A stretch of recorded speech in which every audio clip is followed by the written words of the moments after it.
Taruna Sekolah Tinggi Ilmu Pelayaran STIP Marunda Jakarta Utara, Putu Satria Sananta Rustika tewas akibat kekurangan oksigen ke saluran vital usai dianiaya oleh pelaku berinisial TRS pada Jumat 3 Mei 2024. Kapolres Metro Jakarta Utara Kombes Polisi Gideon Arif Setiawan di Jakarta mengatakan, hasil dari otopsi yang dilakukan terhadap jasad korban ditemukan ada luka di ulu hati korban yang menyebabkan pecahnya jaringan paru. Setelah dipukul 5 kali di bagian ulu hati, korban jatuh pingsan dan senior berusaha menarik lidahnya, tapi tindakan itu membuat aliran oksigen ke organ vital terhambat sehingga menyebabkan korban tewas. Selain itu, ada luka lecet di bagian mulut korban yang diduga sebagai upaya yang dilakukan tersangka untuk menyelamatkan korban, tapi malah mempercepat kematian korban.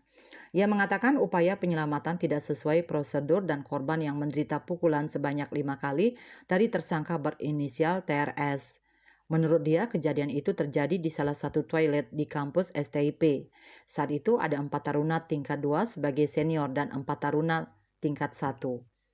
Taruna senior ini memanggil junior yang melakukan kesalahan dan pelaku TRS ini menanyakan siapa taruna yang paling kuat.